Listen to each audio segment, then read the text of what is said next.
What's up, you guys? It's Matt here. So we need to talk to you about AMC a little bit. And the thing that I wanted to talk to you about today was the controlled squeeze. I know a lot of people are bringing this up, and I may be, a little bit late getting to it and understanding. I still get a lot of people asking me questions on it. And a lot of times I don't like to make direct videos on a lot of these things, giving them, the light of day. But we are going to basically talk about this a little bit. So before we get started in this, make sure you guys hit that like button. Also hit the subscribe button for more videos like this one. And make sure that you get your free stocks with Webull down below. Don't forget to check out some of the links in the description. It does help out the channel. Now, we're joined to you live outside of AMC. And we're going to be talking about this controlled squeeze because for some reason, people are bringing this up saying that this could be the end of the squeeze and what does this really mean, and asking all of these questions. Well, the way that you want to think about this is more of a bailout. Think about 2008, 2009. The government bailed out the banks and basically, paid for them to get out of bankruptcy, really, after the whole mortgage crisis and them doubling down on them being wrong and continuing with that. It was just ridiculous. Now hedge funds are really making the same mistake. While people are right, all of us retail traders are right, basically saying that no one should have the right or the ability to short a stock over 100% or, short the hell out of it until it, goes bankrupt. You shouldn't be able to do that. And we're saying that, and that's exactly the way we feel. And they know that they're wrong, right? Banks got bailed out at that time, right? And now they're doing this to where they're trying to basically put something together where they could bail out the hedge funds. The reason why they would want to do that is because hedge funds have billions of dollars in long positions. If they go bankrupt, the stock market won't only just like crash, right?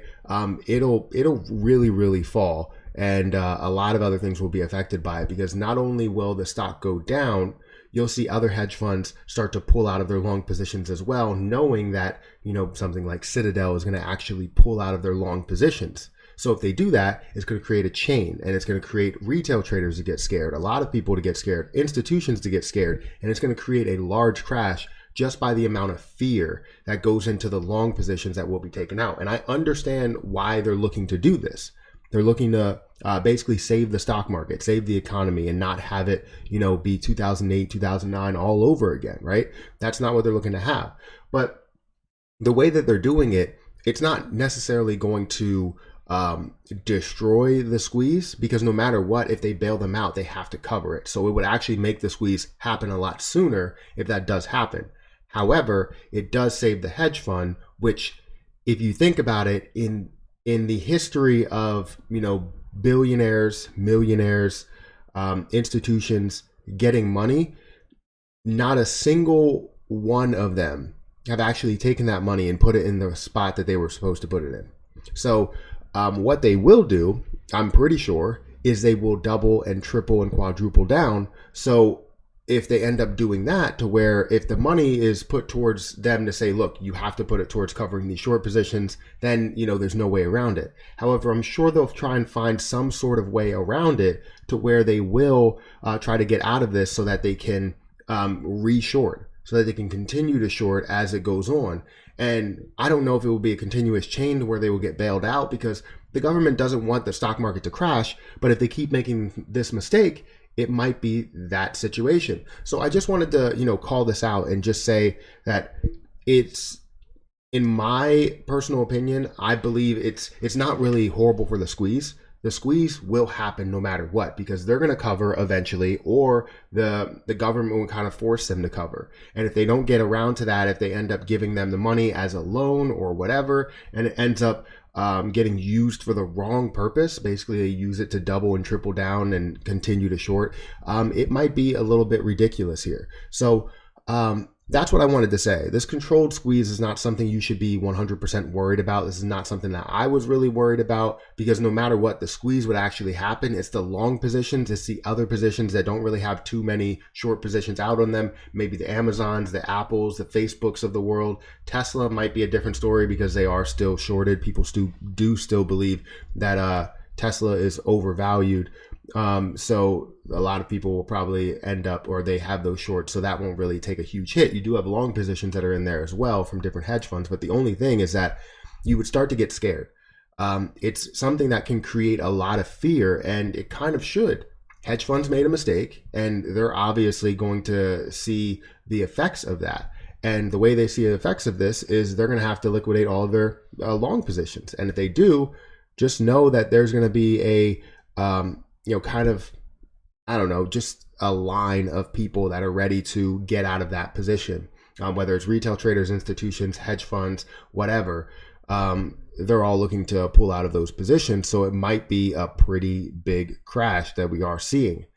But for the squeeze purposes, no, AMC, GME would be the only ones that are making those moves, and anything that's heavily shorted would be the only ones that are making those moves, because covering your short positions is going to be something that's going to increase that stock price. Even though you would have a lot of people that want to liquidate certain positions, just know if it has a high amount of shorts, it's probably going to end up increasing rather than decreasing during that eventual move. So that's really what I wanted to talk about. I'm getting this a lot in my streams, is just, hey, this controlled squeeze, tell me your opinion, how you feel it's going to affect.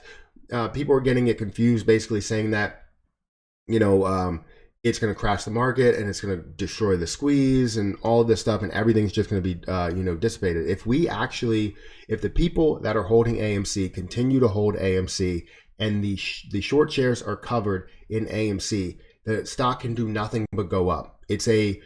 It's buyers and sellers. That's basically what it is. And if we look at this and say it's buyers and sellers, and the people that are holding are the buyers, and you also have the covering of those shorts being buyers, it's going to increase AMC stock price by a lot. So guys, let me know what you think about this. Hit the like button, hit the subscribe button, hit the notification bell for more videos like this one. Let me know your opinions here, because I think this is a big deal that we can all look at and say,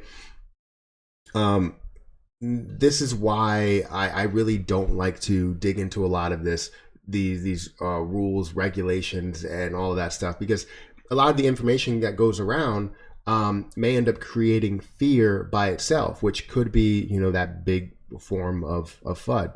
But I think it's not going to be anything that really affects the squeeze at all. Maybe the overall market, but doesn't affect the squeeze at all. Guys, hit the like button, hit the subscribe button, hit the notification bell for more videos like this one. Also, make sure you get your free stocks with Webull down below. Don't forget to check out some of the links in the description. If you want to join me on Twitch, definitely do that. Make sure you follow some of my other YouTube channels. I have the Matt Reacts channel. I have the Perry Experience. I have the MP Shorts channel. Follow all of those channels. And also, I think I might end up putting a separate channel for gaming, because I don't want to mix up Perry Experience and gaming all together. But make sure you check out all those channels that I have all together. It's great to be able to have a community on this channel, but also to have a community everywhere. But guys, I'm going to go ahead and get out of here, and I will catch you guys in the next video.